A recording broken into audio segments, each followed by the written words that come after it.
Vamos falar agora sobre os capítulos 6 e 7 de Marcos.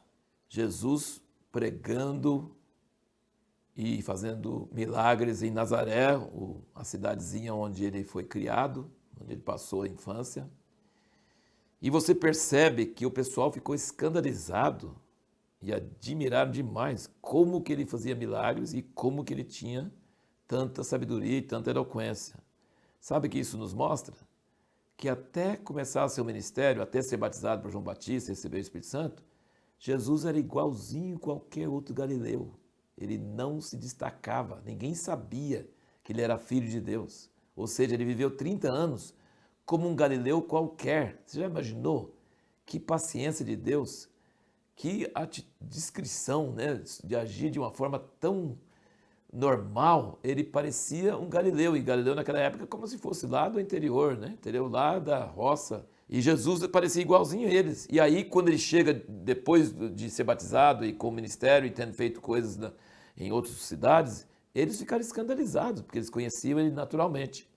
E aí diz aqui, olha aqui, versículo 5, ele fala: não podia fazer ali nenhum milagre, a não ser curar alguns poucos enfermos, impondo-lhes as mãos, e admirou-se da incredulidade deles. Uma das perguntas que nós fizemos no outro vídeo: o que é que impede a fé? É olhar segundo a carne, é olhar segundo o natural, é não conseguir enxergar o que tem de Deus na pessoa, na sua frente. No caso, o próprio Filho de Deus não, diz aqui, não podia fazer ali nenhum milagre. O Todo-Poderoso não podia. Como que o Todo-Poderoso não podia? Porque sem fé não dá para trabalhar. Ele admirou-se da incredulidade deles. Nós ainda vamos ver mais alguns aspectos sobre isso aí. Aí nós vemos ele enviando os 12, bem curtinho, né? Marcos resume bastante o que Mateus explica bastante, e Marcos coloca bem curtinho. Mas algumas coisas Marcos explica bem mais do que os outros evangelhos, que eram coisas que seriam interessantes para os romanos, o seu público-alvo, ler. É assim que a gente imagina. Então, a morte de João Batista fala sobre a dança da filha de Herodias e depois como o rei agradou e prometeu dar quase até a metade do reino, e a mãe dela falou com ela para pedir a cabeça de João Batista. E ele não queria de jeito nenhum, porque ele honrava João Batista, mas aí ele, para honrar diante das pessoas, ser politicamente, socialmente correto, ele tinha que cumprir sua palavra, e aí ele matou João Batista. Então, assim, entra em bastante mais detalhe do que nos outros evangelhos, essa história sobre a morte de João Batista.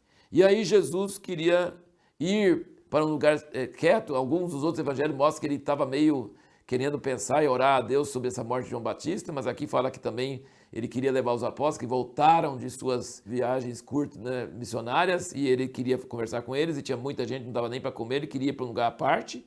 Chegou lá, tinha uma multidão, e ele então, com compaixão da multidão, ele não fez primeiro o que ele ia falar para fazer, ele atendeu a multidão. Aí ele fala sobre a multiplicação dos pães. E isso é muito interessante você ver que como que Jesus multiplicou os pães. Veja como que ele fala aqui no versículo 41 do capítulo 6, ele diz: tomando os 5 pães e os 2 peixes, erguendo os olhos ao céu. Primeira coisa, erguendo os olhos ao céu.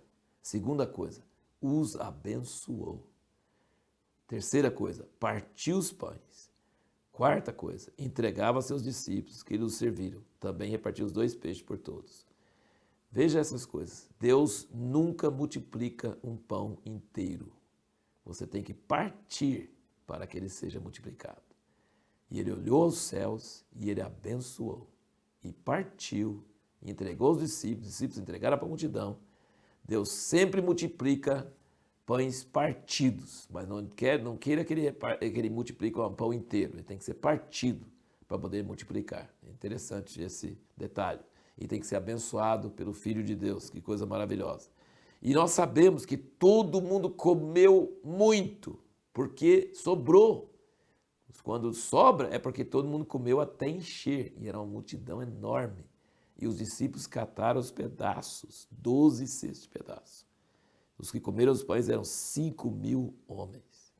Depois nós vemos que Jesus anda sobre as águas. Ele fala com eles sobre a questão do fermento dos fariseus. Versículo 51. Subiu para junto deles no barco, o vento cessou e ficaram no seu íntimo grandemente pasmados, pois não tinham compreendido o milagre dos pães, antes seu coração estava endurecido. Aqui é a outra resposta para a nossa pergunta do último vídeo. O que é que impede a fé? É conhecer segundo a carne e ter um coração duro. O coração deles estava endurecido. Eles pegaram os pães, eles entregaram a multidão, eles cataram os pedaços que sobraram e contaram os cestos, e eles não tinham entendido, não creram. É uma coisa incrível. Como que pode ser desse jeito? Veja no capítulo 7, ele fala sobre a tradição dos anciãos. Os fariseus estavam criticando seus discípulos por não lavar a mão quando comiam. Lembra que eu falei sobre a maneira que Jesus vê a lei? Jesus não enxergava a lei, que ele é o próprio Deus que deu a lei, do mesmo jeito que os fariseus viam a lei. Como que seus discípulos não cumprem a tradição e não comem pão sem lavar a mão?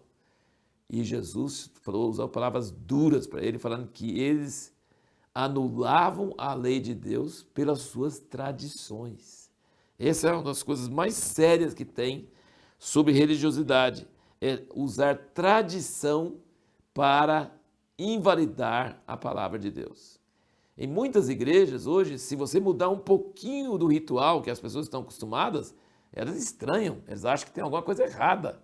Então, tradição é um costume que não é ruim e nem é bom, é um costume, mas não é uma ordenança de Deus.